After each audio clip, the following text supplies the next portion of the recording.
Vamos dar início a mais uma aula da Escola Dominical, que não é dominical, que é sabatina, mas que estuda o currículo, um currículo preparado para escolas dominicais de algumas igrejas evangélicas do Brasil. Nós estamos estudando agora, a partir da semana passada, Panorama do Antigo Testamento.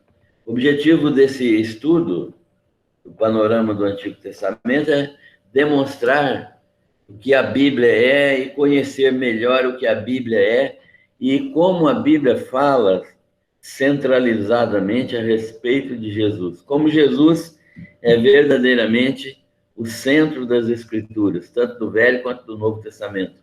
E como no Velho Testamento ele era anunciado e como no Velho Testamento ele passou a ser apresentado de maneira clara, de maneira insofismável. Então, nós vamos estudar hoje, terminar a lição número 1. Então, a semana passada nós estudamos uma parte dela, a lição número 1, que é o livro de Gênesis, e nós vamos estudar hoje o restante da lição. Não tem importância quanto tempo gastarmos, o que é importante é que fique bem claro para nós o conteúdo desses estudos. Nós vamos iniciar orando ao Senhor. E, nesse momento, nós vamos pedir a Deus que nos abençoe para continuar o estudo da lição de hoje. Senhor, nós te agradecemos pelo privilégio de servirmos ao Senhor e reconhecermos o Senhor como nosso Deus único e verdadeiro. Nós te louvamos pela oportunidade de estudarmos a tua palavra, a palavra que Jesus Cristo estudou, conheceu na sua vida, o Velho Testamento, que era verdadeiramente os escritos do Senhor para o povo judeu. Nós te agradecemos pelo acesso que nós temos a essa palavra e reconhecimento de que ela é verdadeiramente a tua palavra, a tua santa palavra, produzida por mentes inspiradas pelo Espírito Santo. Nós te agradecemos por tudo, pedimos que essa palavra nos ensine, nos ajude a compreender claramente os ensinos e compreender como tem isso relação com a nossa vida nos dias de hoje. Oramos agradecidos em nome do Senhor Jesus. Amém. Então, nós vamos recomeçar, né? A lição que nós estudamos, uma parte dela semana passada. Gênesis 1. E o versículo-chave desse texto é Gênesis 1:1. Né? No princípio, criou Deus os céus e a terra. E nós vimos a semana passada que o nosso alvo é ter uma visão geral do livro de Gênesis. Nós já estudamos Gênesis, né?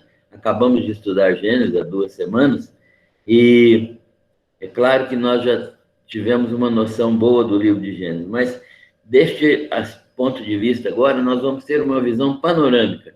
Não estudarmos personagens, né? Ou o conteúdo do livro, mas uma visão panorâmica. Ter uma visão geral do livro e desejar conhecer mais do Criador. Esses são os nossos alvos. E louvar ao Senhor pelos seus feitos e atributos. Gênesis, portanto, é o primeiro livro do cânon bíblico.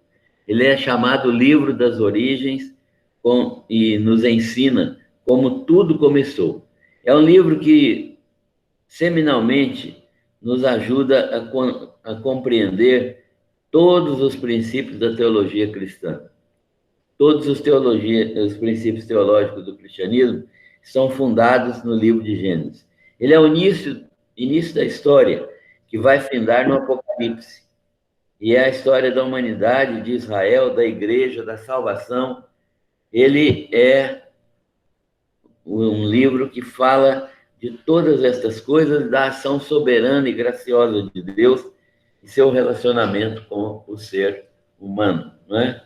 Germinalmente, nós encontramos tudo isso no livro de Gênesis, de maneira que podemos expandir estes conhecimentos e vamos expandi-lo na medida que estudarmos outros livros da Bíblia.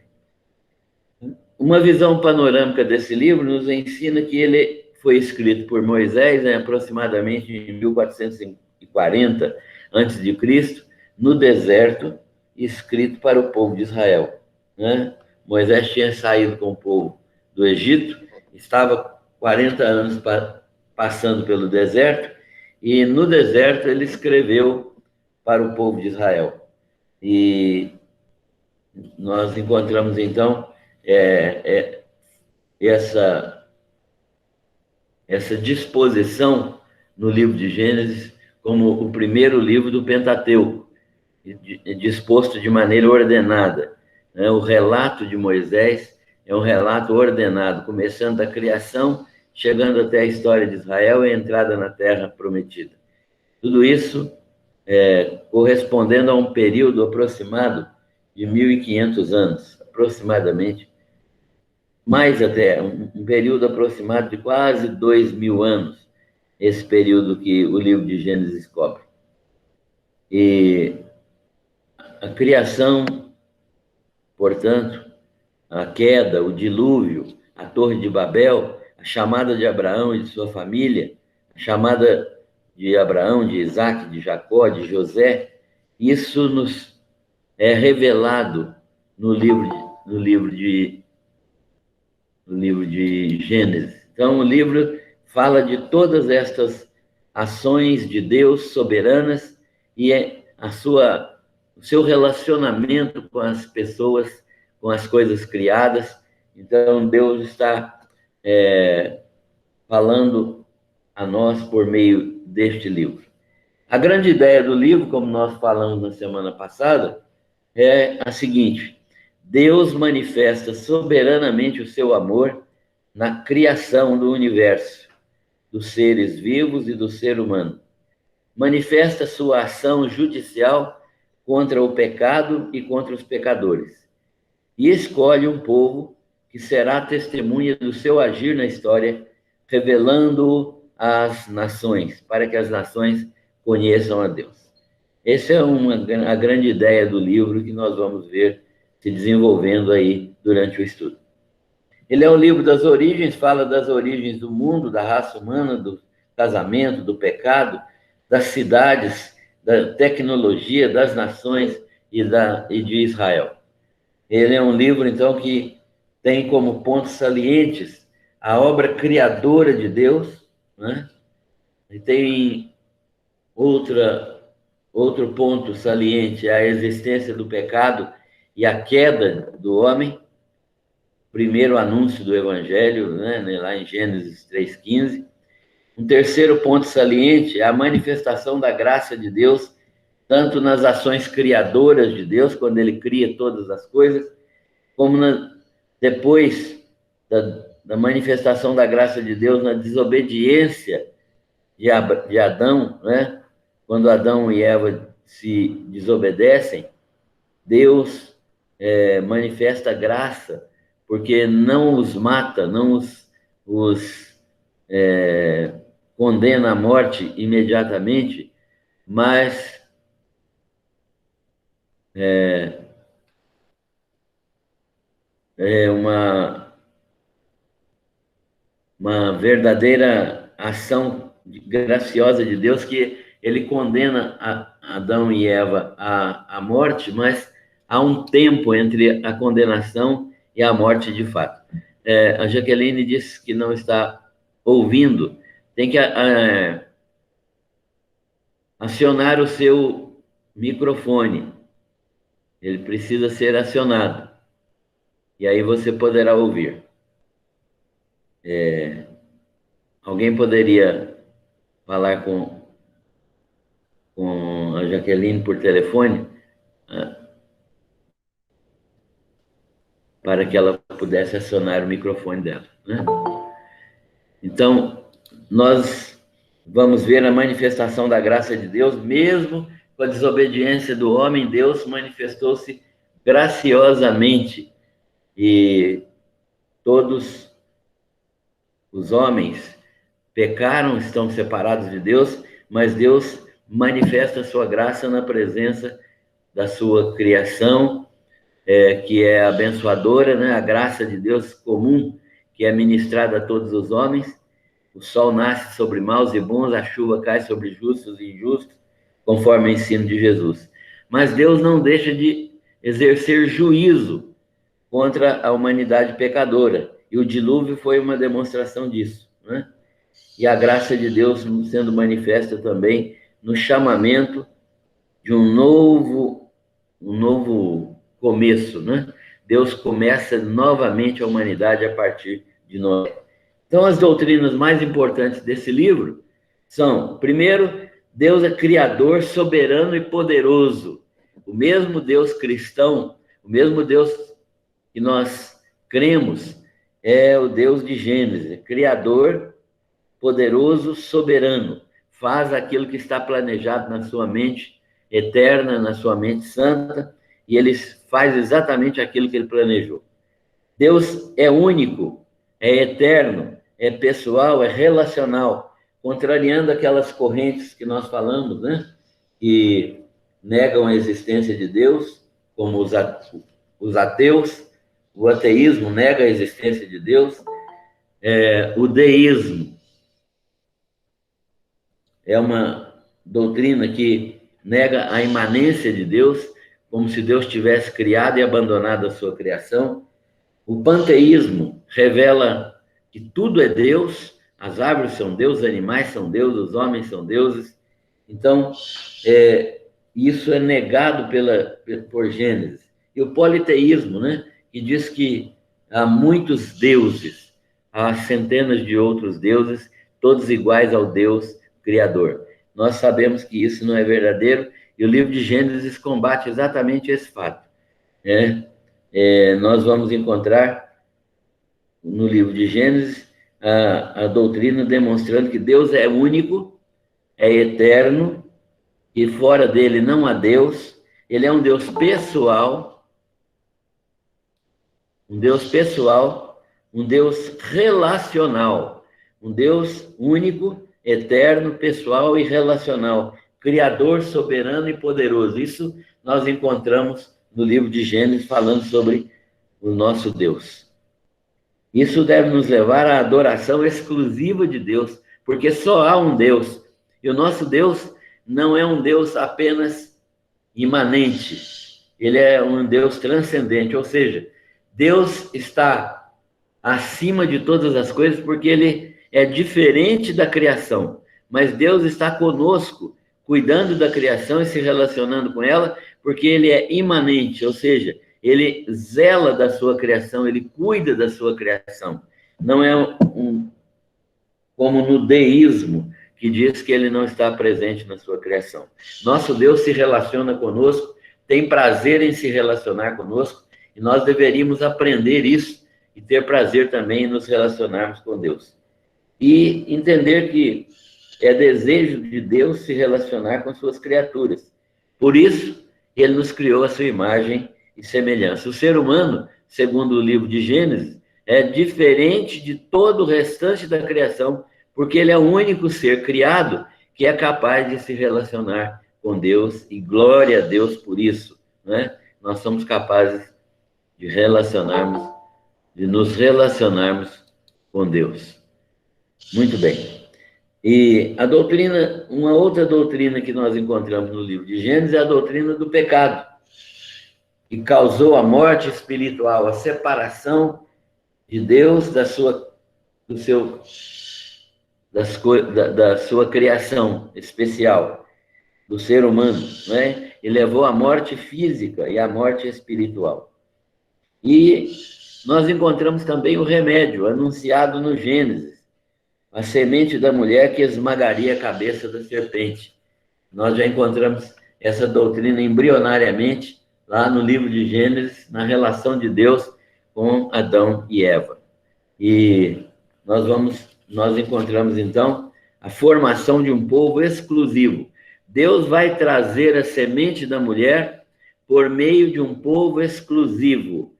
Ele vai trazer por meio de um povo escolhido, um povo que é o povo da semente, o povo que é aquele que vai trazer a semente da mulher. E essa E Deus estabelece uma relação pactual com esse povo. Deus estabelece uma relação pactual com esse povo. Esse povo criado por Deus em Abraão, né? Em seus descendentes, é um povo de relação pactual, ou seja, há uma aliança entre Deus e o povo descendente de Abraão. Deus estabelece uma relação pactual com eles, uma aliança, um contrato absolutamente irrevogável, de modo que esse contrato é que causa todas as ações de Deus em favor da nação de Israel. E por isso a preservação miraculosa do povo de Israel para dar testemunho às nações. É interessante analisar a história do povo de Israel, porque nós vamos ver como Deus está agindo de maneira a preservar o povo de Israel. E o povo de Israel está sendo cuidado preciosamente por Deus em toda a sua história. E mesmo agora, quando Jesus já veio e já realizou o processo de salvação, mesmo assim, Deus está cuidando ainda do povo de Israel como cuida da sua igreja. Então, nesse aspecto, o controle absoluto de Deus de todas as circunstâncias está presente na vida de José do Egito, que nós estudamos algumas lições atrás. José foi levado ao governo do Egito exatamente porque Deus tinha um propósito. O propósito era preservar a nação de Israel da morte, né? Então, a fome ia dizimar possivelmente a nação de Israel. A família de Jacó, que era apenas um pequeno grupo, mas que já era embrionariamente a nação de Israel. E por isso mesmo, Deus levou José ao Egito como governador do Egito.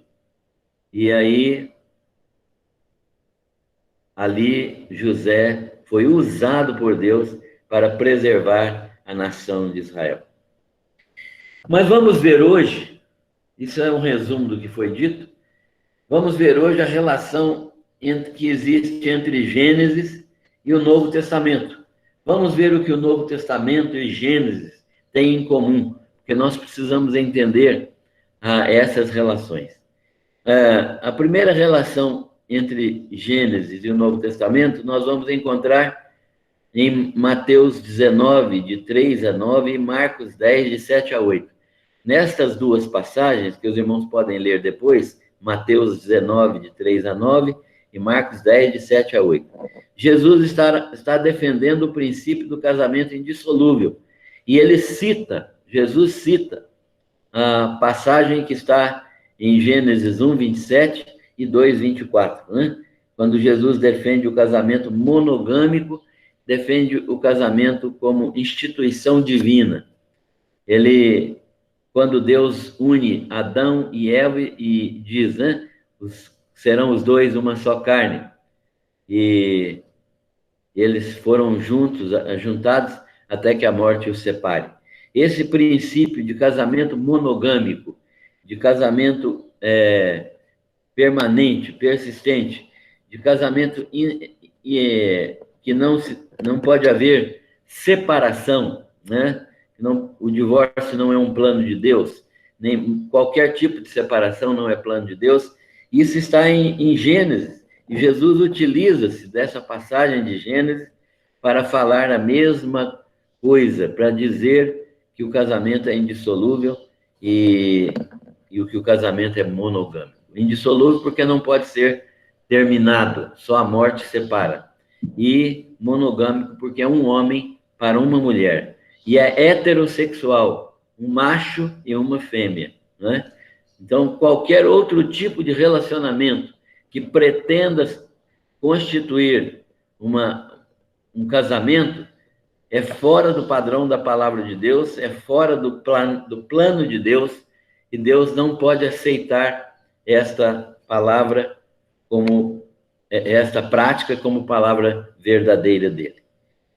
Um segundo texto, uma segunda relação entre Gênesis e o Novo Testamento, é o texto em que Pedro, demonstrando no seu Pedro pregando o seu sermão, né, em Atos dos Apóstolos, pregando o seu segundo sermão, ele demonstra que Jesus Cristo é o cumprimento da aliança com Abraão.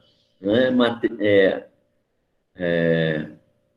Atos 3, 25, nós vamos encontrar ali, em Mateus 18, 22, 18, 18, 22, 18 e 26, 4, nós vamos encontrar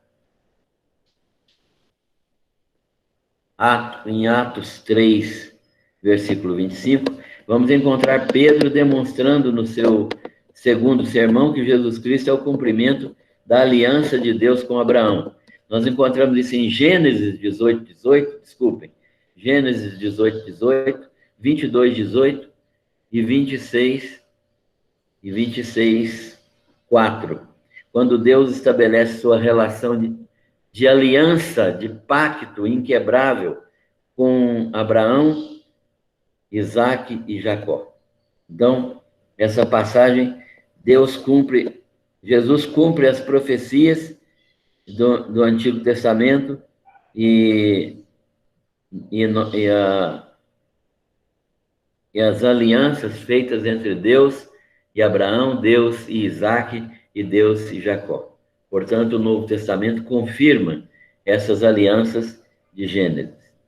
Um outro texto é Gênesis 15, 6. Gênesis 15, 6 comparado com Romanos 4, 3. Romanos 4, 3. Onde Paulo defende a justificação pela fé com a justificação de Abraão, né? Nós lemos lá em Gênesis que Deus disse a Abraão, olha, a tua descendência... Abraão tinha dúvidas, né? Como será a minha descendência se eu não tenho filhos e Sara não pode ter filhos? E Deus, então, fala com Abraão, vem aqui fora. E ele sai da tenda e Deus olha para o céu, Deus manda Abraão olhar para o céu e contar as estrelas. É claro que Abraão jamais poderia contar as estrelas.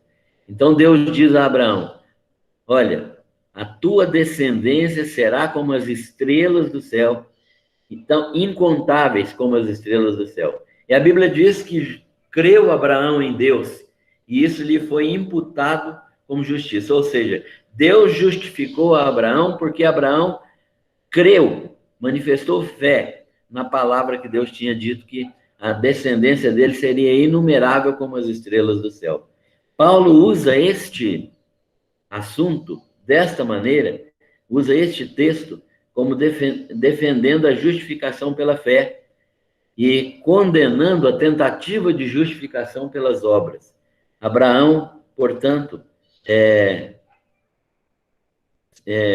manifesta fé verdadeira e isso é defendido por Paulo. A fé lhe foi imputada como justiça, ou seja, porque Abraão decidiu crer na palavra de Deus.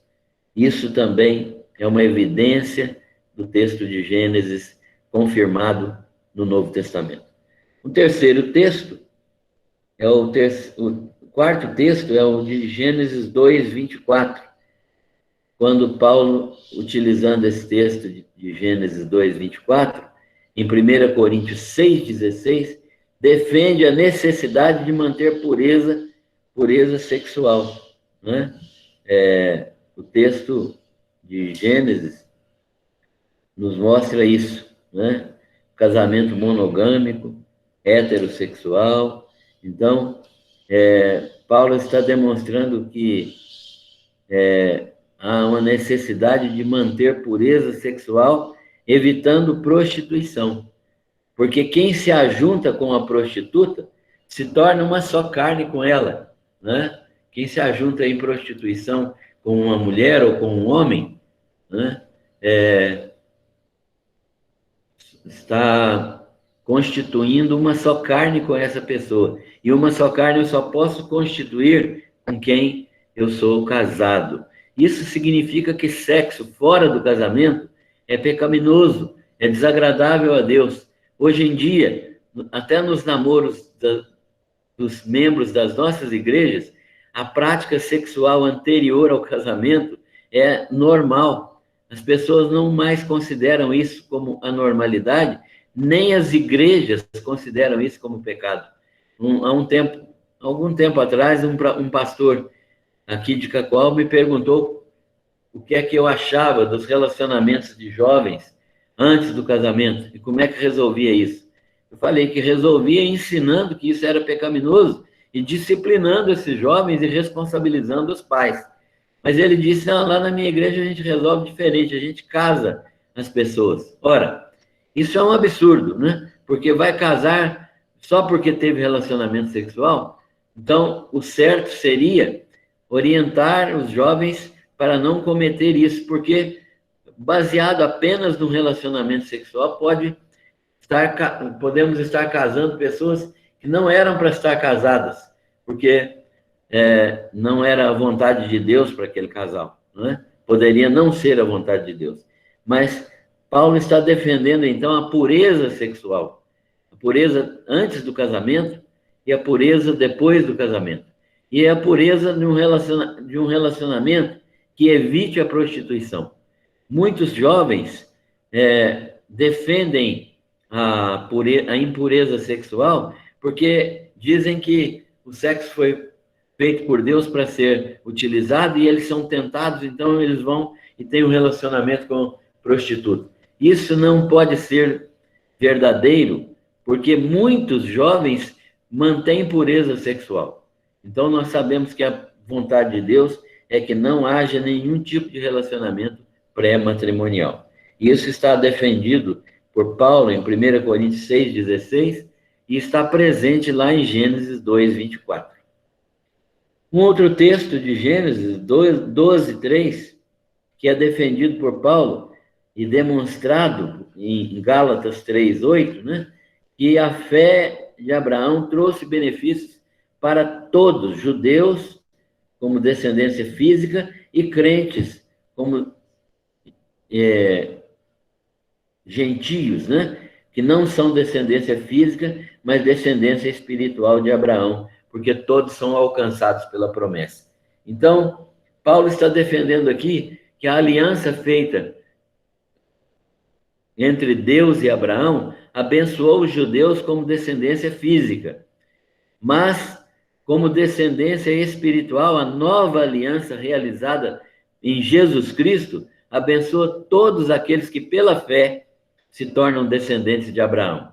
Esse texto também nos ajuda a compreender que o plano de Deus, da chamada de Abraão, abençoaria todas as famílias da terra, conforme Gênesis nos revela. Outro texto é o texto de Hebreus 4:4, relativo a Gênesis 2:2, quando o autor do livro de Hebreus usa o relato da criação para demonstrar o princípio eterno do repouso. Então, o texto de Hebreus está dizendo que Deus estabeleceu um dia de repouso, não necessariamente o sábado, sétimo dia, mas um dia de descanso, que passou a ser, no Novo Testamento, o primeiro dia da semana, porque é o dia da ressurreição de Jesus. Os crentes do Novo Testamento passaram a se reunir no primeiro dia da semana, conforme Atos nos ensina, 1 Coríntios nos ensina, porque foi o dia da ressurreição de Jesus Cristo. E tendo Jesus ressuscitado no primeiro dia da semana, os crentes passaram a comemorar o dia do Senhor, o primeiro dia da semana. E isso já estava definido em Gênesis 2:2, Deus descansou no sétimo dia. O sétimo dia é um dia de repouso. A palavra sábado não significa sétimo dia. A palavra sábado do hebraico significa repouso, descanso, né? Então, a palavra sábado hebraica significa repouso, descanso. E no texto bíblico diz que Deus descansou de sua obra no sétimo dia. E os cristãos passaram a comemorar o dia do Senhor, primeiro dia da semana, o dia da ressurreição. Por quê? Porque a ressurreição deu início a uma nova era. A ressurreição deu início a um novo tempo, o tempo em que Jesus Cristo é vitorioso e é nosso Senhor. Um tempo de vitória sobre a lei, um tempo de vitória sobre o pecado, um tempo de cumprimento cabal de toda a obra da expiação, da redenção por Jesus Cristo, um tempo de consagração total ao Senhor. Esse tempo é comemorado no primeiro dia da semana. Agora, tem uma coisa interessante aqui. Como é que nós comemoramos o primeiro dia da semana? Tem gente que vai para a fazenda, tem gente que vai para o sítio, para a chácara, tem gente que tira para limpar o carro, tem gente que tira para dormir bastante, tem gente que tira para descansar fazendo outras coisas, tem gente que sai perambulando por aí, conversa com um, com o outro, tem gente que vai assistir futebol, tem gente que, pior do que isso, vai assistir Faustão, Eliana, não sei o que mais. Meus irmãos, o dia do Senhor deveria ser um dia consagrado à adoração. Adoração é todos os dias, 24 horas por dia. Mas o dia do Senhor deveria ser consagrado especificamente para a adoração juntamente com os irmãos, para mantermos comunhão, para o corpo de Cristo se reunir, se juntar, para termos prazer na presença uns dos outros e na presença do Espírito Santo conosco. Mas nós não fazemos mais isso, né? São poucas as pessoas que frequentam o templo, porque a igreja se reúne no templo aos domingos, né? Às quartas-feiras à noite, aos domingos de manhã e à noite, para cultuar ao Senhor e receber orientação espiritual por meio da sua palavra. Nós precisamos aprender, reaprender a valorizar o dia do descanso, o dia do repouso, o Shabat hebraico, que não é o sétimo dia, mas que é o dia de descanso. Deus descansou no sétimo dia porque ele fez a criação em 6 dias. Se ele tivesse feito em 8, ele ia descansar no 9º dia. Se ele tivesse feito em 5, ele ia descansar no 6º dia, né? Então, não é uma obrigatoriedade. É uma obrigatoriedade, sim, para os judeus. Por quê? Porque a aliança mosaica estabeleceu o sábado, 7º dia da semana, né, como dia especial de adoração. Mas essa aliança é exclusiva com Israel. Jesus veio e demonstrou que o sábado não é um princípio inquebrável. Por quê? Porque Jesus curou no sábado, trabalhou no sábado, colheu espigas no sábado, fez muitas coisas no sábado, demonstrando que o sábado judaico é o cumprimento de uma lei, mas que a lei não é maior do que o homem é maior do que o sábado. Depois nós podemos discutir mais a respeito desse assunto, se houver dúvidas. E, finalmente, o último texto que eu selecionei para que nós víssemos a relação entre Gênesis e o Novo Testamento foi o texto de Tiago 2:23, relativo a Gênesis 15:6. Aqui, Tiago defende uma fé operante. O que Tiago estabelece aqui é uma relação direta entre fé e obras, mencionando o exemplo de Abraão, cuja fé fê-lo obedecer. Então, Tiago está dizendo em última instância o seguinte: se alguém tem fé genuína, a sua vida é um ato constante de obediência. Se alguém tem fé genuína, sua vida é um ato constante de obediência. A obediência pura, a obediência de coração é manifestação da fé. A obediência externa, a obediência farisaica, aquela obediência só ritual, pode não ser manifestação de fé e geralmente não é. Aquela obediência feita só para se mostrar para os homens, para mostrar-se como cumpridor da lei que os fariseus tinham, aquilo não demonstra fé. Mas demonstra fé genuína a obediência de coração.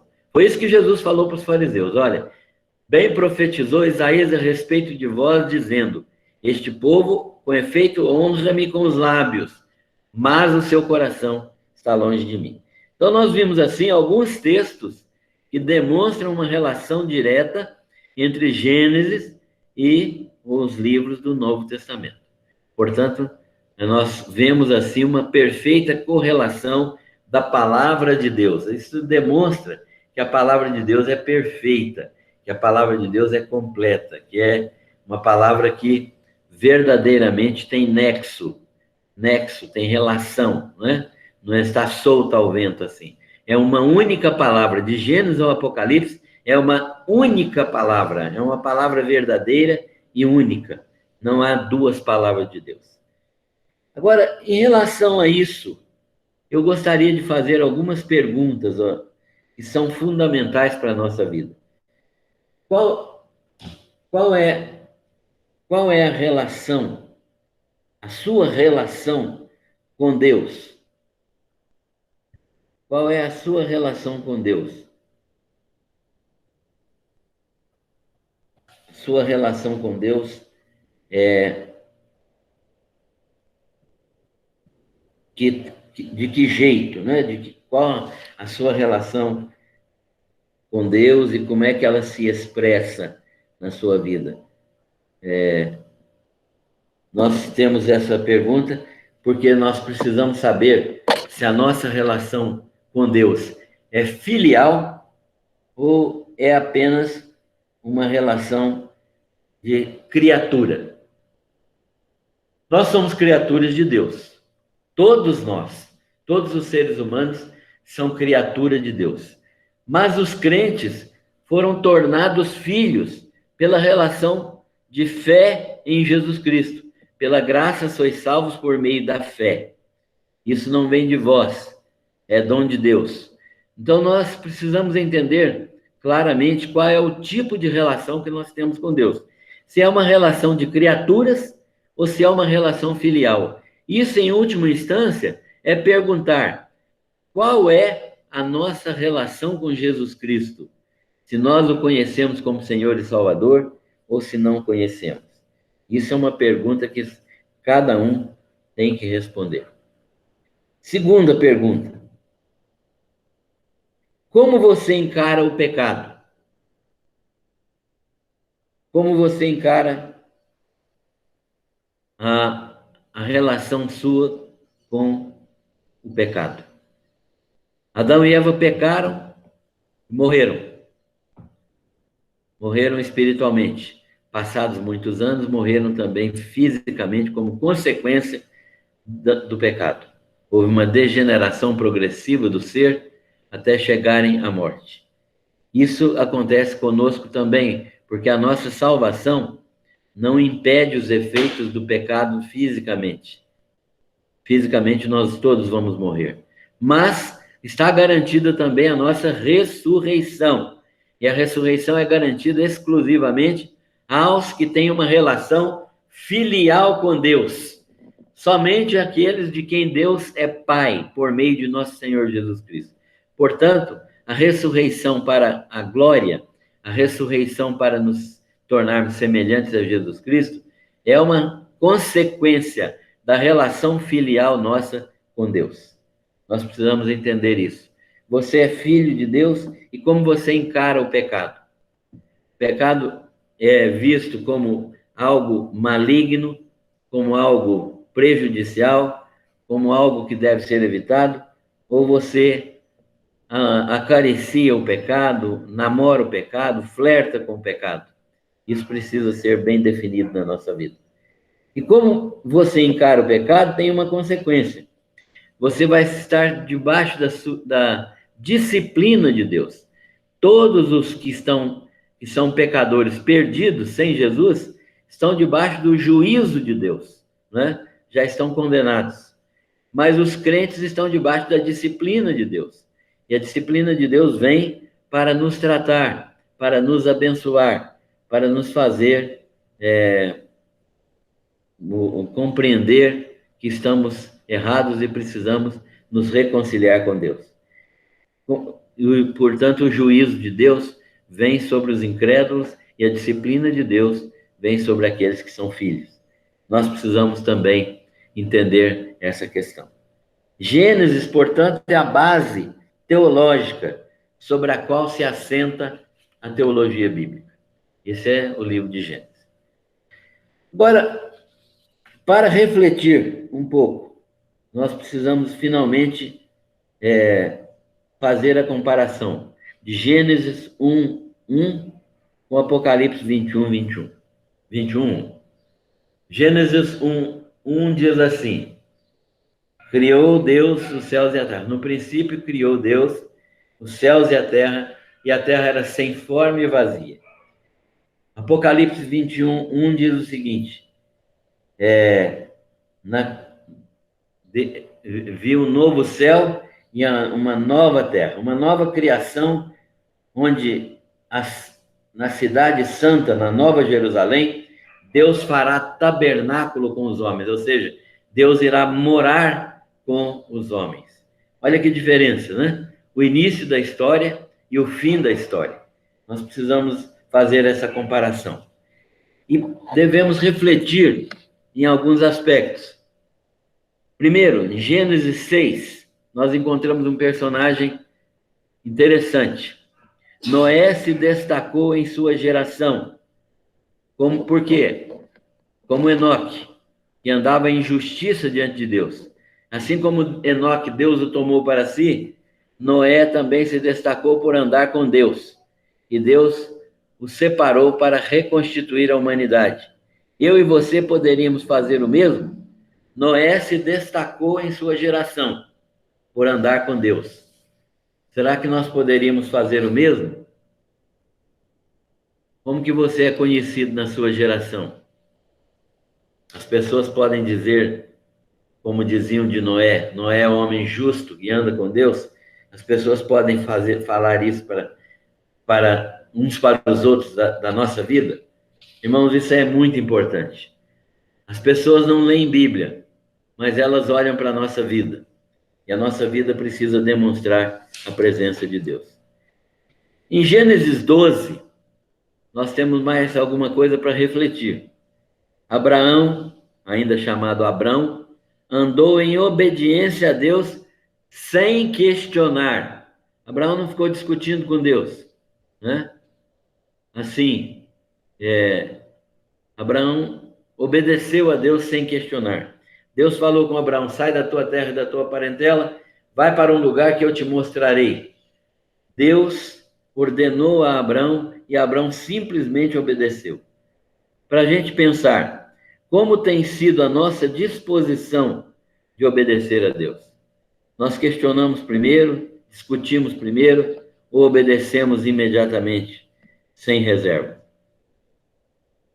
Em Gênesis 24, nós encontramos Eliezer, o servo de Abrão, que foi designado para encontrar uma esposa para Isaque.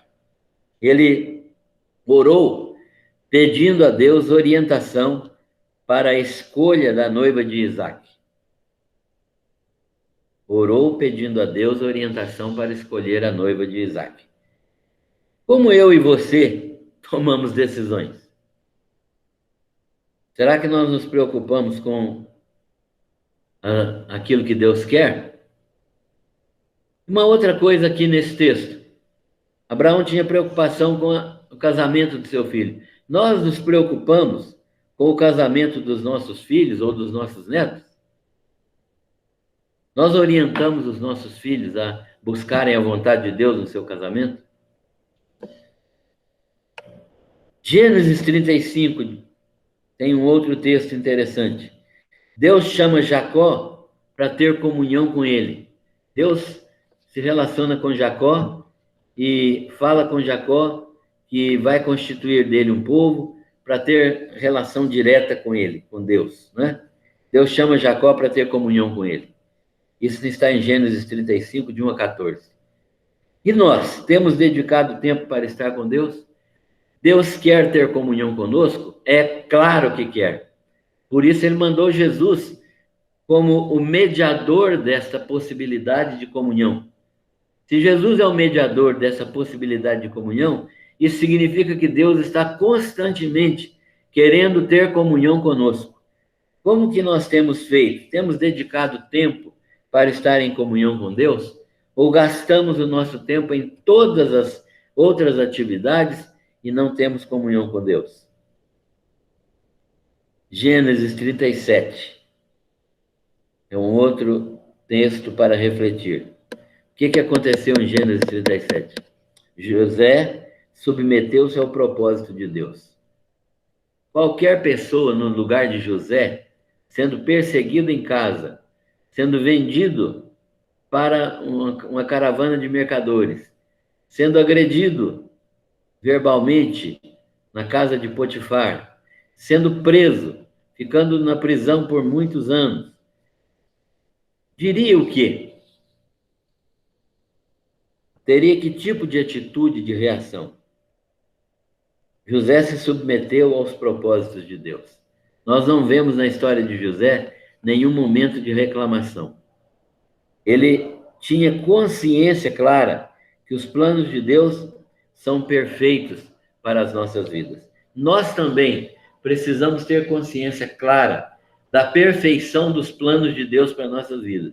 E ao invés de reclamarmos, de agirmos de maneira negativa, devemos aceitar os propósitos de Deus para a nossa vida, nos regozijando na certeza de que Deus está no controle absoluto de todas as coisas e que todas as coisas contribuem juntamente para o bem daqueles que amam a Deus. Ao invés de tomarmos decisões assim, eu também não vou fazer mais nada, eu vou embora, eu vou sair daqui, eu não estou querendo mais continuar fazendo determinada coisa, eu não sei o que é que Deus tem para a minha vida, eu não sei nem se Deus está para as minhas necessidades, meu marido morreu, meu filho está fazendo isso, está fazendo aquilo, minha esposa não está passando bem, eu não sei mais o que fazer. Devemos acalmar o nosso coração, permitir que Deus fale, que Deus haja, do verbo agir,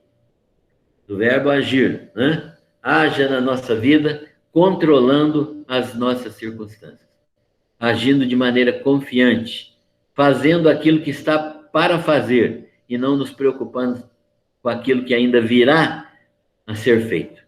Deus vai no tempo certo nos capacitar a fazer cada coisa e Deus vai no tempo certo trazer as coisas que precisam ser realizadas às nossas mãos, capacitando-nos para fazer aquilo que Deus quer. Gênesis, portanto, 37 demonstra isso, que José se submeteu aos propósitos de Deus. No Gênesis 39, nós vamos encontrar ainda José soube lidar com a tentação e com as provações. Nós estamos vendo ali, né? José lidando com as tentações e com a provação. A tentação visa levar a pessoa ao pecado. A provação visa levar a pessoa à santificação. José aprendeu a lidar com as tentações, fugindo da tentação e se fortalecendo na provação. A disciplina de José foi tal que, nessas circunstâncias, ele teve condições de ser vitorioso nas tentações e ser aprovado nas provações. E Gênesis 50, finalmente, Deus usa todas as circunstâncias e transforma o mal em bem. Nesse texto, nós vemos José falando para os seus irmãos que eles poderiam ficar tranquilos, que aquilo que eles intentaram para o mal, planejando o mal para a vida de José, Deus transformou em bênção. Você crê nisso? Que Deus pode transformar o mal em bem? Então, qual é a sua reação quando acontecem coisas contrárias ao que você está pensando? Nós precisamos ter uma atitude de fé e agir como Paulo ensina aos Tessalonicenses. Em tudo, dai graças. Então, Gênesis cobre esse período aproximado de 2000 anos e ele mostra a interação das civilizações antigas e lugares diferentes, né? Conforme nós vimos aí no Éden, Nod, Canaã, etc., sempre mostrando o cuidado de Deus com o seu povo. E nós aprendemos a lidar com todas as circunstâncias, se nós estudarmos o livro de Gênesis desta maneira. Nós vamos ver que o relato de Gênesis é uma expressão da contracultura, manifestando no meio pagão os princípios, né, eternos de Deus e as histórias reais de um Deus santo e amoroso. Era isso que Deus queria que Israel fizesse.